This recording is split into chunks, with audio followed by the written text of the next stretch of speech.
Address ভালো করে দেখে নে। ঠিক আছে বাবা। মাল ভিজে যেন না যায়, এটা ঢেকে দে, বৃষ্টি আসতে পারে। দেখলি তো কাল কি বৃষ্টিটা হলো।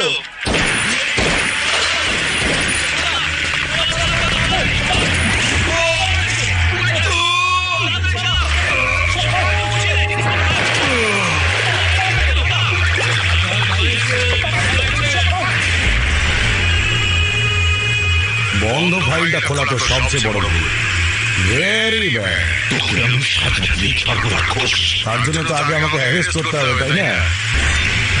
এই জং ধরা পুলিশ রিভলভার দিয়ে তুই আমাকে মারতে যাচ্ছিস?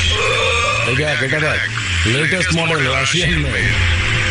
এইভাবে এম করো, লিভার টানো আর তুম নে, দেখি ট্রাই কর। নে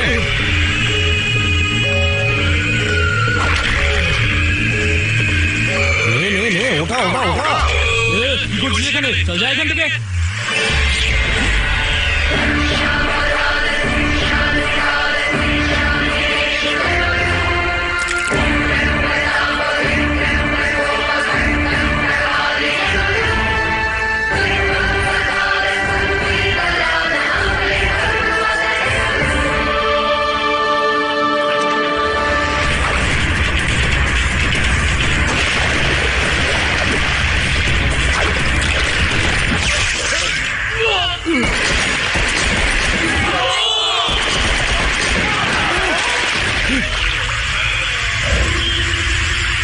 এই পাগল হয়েছিস নাকি? বন্দুক না, তোর তোর কি কি কি চাই বল?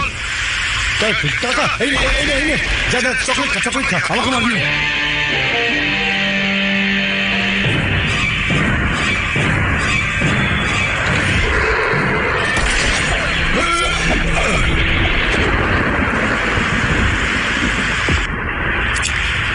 Thank you, Doctor. It's okay. কোথা থেকে এসেছিস?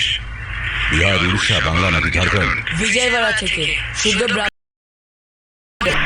কি নাম তোর? চল, আরে মেয়েদের বিরক্ত করিস। কে? স্যার, সেদিন কলেজে রেপ কেসে দুটো ছেলেকে ধরেছিলাম না, এই লোকটা ওই দুজনের বস। আমি ওকে নিজের মতো করে ইন্টারোগেট করব। তুমি যাও। ঠিক আছে স্যার, চল চুপ করে বসে থাক এখানে। নাম কি তোর? আমার প্রশ্নের উত্তর দে, নাম কি তোর? এই আমার দিকে তাকা, ওদিকে কি দেখছিস?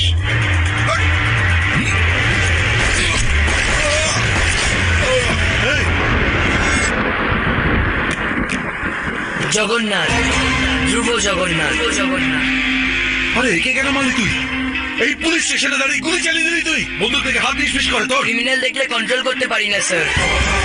তাহলে সবাইকে মারবি? আমরা প্রতি বছর রাবণকে জ্বালাই, উনি কিন্তু সীতামাকে একবারই কিডন্যাপ করেছিলেন। তাহলে আমরা কেন ক্রিমিনালদের মারতে পারবো না, যারা রোজ অন্যায় করে? এইরকম ক্রিমিনালদের ধরার জন্য আমরা পুলিশরা বসে আছি। আমরা তাদের অ্যারেস্ট করি, তারপর কোর্টে হাজির করে দিই। আর এসব কাজ করতে কতদিন সময় লাগে? 3 মাস বা 6 মাস, হয়তো কখনো বা 1 বছরও লাগতে পারে, তাতে কি? আর সে কদিন আপনি শান্তিতে ঘুমাতে পারেন? আমার তো ঘুম আসে না স্যার। আমিও লালাকে না ধরতে পেরে বহুদিন ঘুমোতে পারিনি। এই দেখ, সব করা হচ্ছে হাই প্রোফাইল ক্রিমিনাল, দেখতে পাচ্ছিস? কেস নিজে হাতে টাইপ করেছি আমি। এবার কি সব করাকে শেষ করে দেবো? এটাই করা উচিত স্যার। ধর্ম রক্ষতি রক্ষিতাহা। আমরা ধর্মকে রক্ষা করলে তবেই তো ধর্ম আমাদের রক্ষা করবে স্যার। জন্মসূত্রে ব্রাহ্মণ, কিন্তু কর্মসূত্রে ক্ষত্রিয় তুমি। আমার মতন পুলিশ হবে তুমি? একদম না স্যার। কেন? আপনার মতো আমিও যদি গুলি খাই। জানেন আমার দাদু কি বলেন? দুনিয়াতে যতদিন বেঁচে আছো ভালো কাজ করা উচিত, কিন্তু নিজের প্রচার আশা করা উচিত না। মহাভারতে অর্জুনকে যুদ্ধ করার পরামর্শ দিয়েছিল শ্রীকৃষ্ণ। আর এই কলিযুগের মহাভারতের যুদ্ধে তুমি অর্জুনের অবতার হয়ে জন্মেছ। কোনো চিন্তা নেই, আজকের পরে আমরা শান্তির ঘুম ঘুমাবো। আর আজকের পরে এই শহরের মানুষও নিশ্চিন্তে ঘুমোতে পারবে।